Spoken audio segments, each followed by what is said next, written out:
వైశాఖ పురాణం 14వ అధ్యాయము. ఛత్రదాన మహిమ. శృతదేవ మహాముని ఇట్లు పలికెను. వైశాఖమాసమున ఎండకు బాధపడు సామాన్యులకు మహాత్ములకు ఎండవలని బాధ కలుగుకుండుటకై గొడుగుల నిచ్చిన వారి పుణ్యమనంతము. దానిని వివరించు కథను వినుము. పూర్వము కృతయుగమున జరిగిన వైశాఖమాస వ్రతమును వివరించు కథ ఇది. వంగదేశమున సుకేతు మహారాజు కుమారుడగు హేమకాంతుడను రాజు కలడు. మహావీరుడగు నతడు ఒకప్పుడు వేటకు పోయెను. అడవిలో వరాహము మున్నగు జంతువులను పెక్కిటిని వేటాడి అలసి ఎచటనున్న మునుల యాశ్రమమునకు బోయెను. ఆ ఆశ్రమము సతర్చనులను మునుల యాశ్రమము. ఆ విషయము నెరుగని రాజకుమారుడు వారిని పలు విధములుగా పలుకరించినను వారు సమాధానమీయక పోవుటచే వారిని చంపపోయెను. ఆ మునులు తనను ఆదరింపలేదని రాజు కోపగించెను. అప్పుడా మునుల శిష్యులు అనేకులచకు వచ్చి రాజును వారించిరి. ఓ దుర్బుద్ధి! మా గురువులు తపోదీక్షలోనున్నారు. వారికి బాహ్యస్మృతి లేదు. కావున వారు నిన్ను చూడలేదు, గౌరవింపలేదు. ఇట్టివారిపై కోపము కూడదని వారు పలికిరి. అప్పుడు కుశకేతుని కుమారుడగు హేమకాంతుడు వారిని జూచి, మీ గురువులు తపోదీక్షలో నున్నచో మీరు అలసిన నాకు ఆతిథ్యమునిందని అలసట వలన వచ్చిన కోపముతో పలికెను. అప్పుడు వారు, రాజకుమారా, మేము భిక్షానమును తినువారము, మీకు ఆతిథ్యమిచ్చుటకు మా గురువుల యాజ్ఞ లేదు. ఇట్టి మేము నీకాతిథ్యము నీయజాలము అని చెప్పరి. హేమకాంతుడు, ప్రజవులముగు మేము క్రూరజంతువులు దొంగలు మున్నగు వారి నుండి మిమ్ము రక్షించు ప్రజవులము. మేమిచ్చిన అగ్రహారములు మున్నగు వానిని పొంది మీరు మాయెడల నీ విధముగా నుండరాదు. క్రూతన్నులైన మిమ్ము చంపినను తప్పులేదు అని పలికి వారిపై బాణములను ప్రయోగించి కొంతమందిని చంపెను. మిగిలిన శిష్యులు భయముతో పారిపోయేరి. రాజభటులు ఆశ్రమములోని వస్తువులను కొల్లగొట్టిరి. ఆశ్రమమును పాడు చేసిరి. పిమ్మట హేమాంగదుడు తన రాజ్యమునకు మరలిపోయెను. కుశకేతువు తన కుమారుడు చేసిన దానికి కోపించెను. నీవు రాజుగనుండదగవని వానిని దేశము నుండి వెడలగొట్టెను.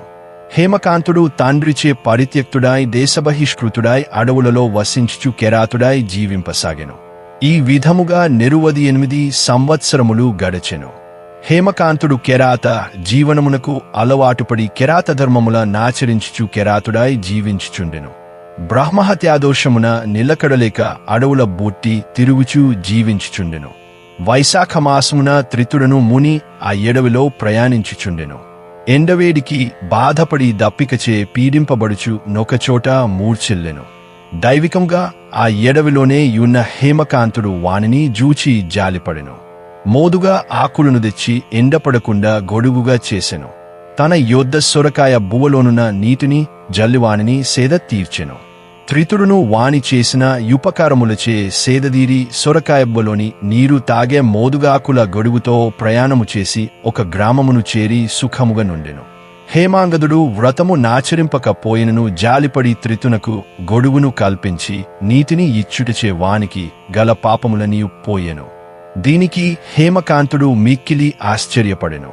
కొంత కాలమునకతడు రోగగ్రస్తుడై యుండెను. పైకి లేచియున్న జుట్టుతో భయంకరాకారులగు యమదూతలు వాని ప్రాణములగుని పోవచ్చిరి. హేమకాంతుడును వారిని జూచి భయపడెను. వైశాఖమున మోదుగాకుల గొడుగును సొరకాయ బువ్వనీటిని ఇచ్చిన పుణ్యబలమున వానికి శ్రీ మహావిష్ణువు స్మృతికి వచ్చి విష్ణువును స్మరించెను.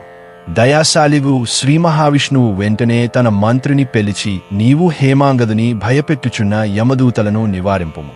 వైశాఖమాస ధర్మమును పాటించిన హేమాంగదుని వారి నుండి రక్షింపుము. హేమాంగదుడు వైశాఖ ధర్మము నాచరించి నాకిష్టమైన వాడయ్యెను, పాపహీనుడయ్యెను. ఇందు సందేహము లేదు. ఇంతకు పూర్వము అపరాధములను చేసినను నీ కుమారుడు వైశాఖ ధర్మము నాచరించి ఒక మునిని కాపాడినవాడు, మోదుగాకుల గొడుగును నీటిని ఇచ్చినవాడు. ఆ దాన ప్రభావమున నితడు శాంతుడు, దాంతుడు, చిరంజీవి, శౌర్యాదిగుణ సంపన్నుడు, నీకు సాటి అయినవాడు. కావున వీణ్ణి రాజుగా చేయుమని నామాటగా చెప్పుమని శ్రీ మహావిష్ణువు విశ్వక్సేనుని హేమాంగదుని వద్దకు పంపెను. భగవంతుని యాజ్ఞ ప్రకారము విశ్వక్సేనుడు హేమాంగదుని వద్దకు పోయెను. యమదూతలకు విష్ణువు మాటలను చెప్పి పంపెను. హేమాంగదుని తండ్రియగు కుశకేతువు వద్దకు గొనిపోయి శ్రీ మహావిష్ణువు చెప్పిన మాటలను చెప్పి వానికి హేమాంగదుని అప్పగించెను. కుశకేతువు భక్తితో చేసిన పూజను స్తుతులను స్వీకరించెను. కుశకేతువు కూడా సంతోషముతో తన పుత్రుని స్వీకరించెను. తన పుత్రునకు రాజ్యము నిచ్చి విశ్వక్సేనుని యనుమతితో భార్యతో బాటు వనములకేగే తపమాచరింపబోయెను. విశ్వక్సేనుడును కుశకేతువును హేమాంగదుని ఆశీర్వదించి విష్ణు సాన్నిధ్యమున కెరిగెను. హేమకాంతుడును మహారాజైనను ప్రతి సంవత్సరము వైశాఖమాసమున వైశాఖవ్రతమును దానికి చెందిన దానములను చేసి విష్ణు ప్రీతికి పాత్రుడయ్యెను. హేమాంగదుడు బ్రహ్మజ్ఞాని అయి ధర్మమార్గము నవలంబించి శాంతుడు, దాంతుడు, జితేంద్రియుడు, దయాస్వభావి అయి అన్ని యజ్ఞములను చేసెను. సర్వసంపదలను పొంది పుత్ర పౌత్రులతో కూడినవాడి సర్వభోగముల ననుభవించెను. చిరకాలము రాజ్యమును చక్కగా పాలించి విష్ణులోకమును పొందెను. శృతకీర్తి మహారాజా, వైశాఖ ధర్మములు సాటిలేనివి, సులభ సాధ్యములు పుణ్యప్రదములు, పాపమును దహించునని ధర్మార్థకమ మోక్షములను కలిగించునవి. ఇట్టి ధర్మములు సాటిలేని పుణ్యఫలమునిచ్చునని శృతదేవుడు వివరించెను అని నారదుడు అంబరీషునకు చెప్పెను. వైశాఖ పురాణం 14వ అధ్యాయం సమాప్తం.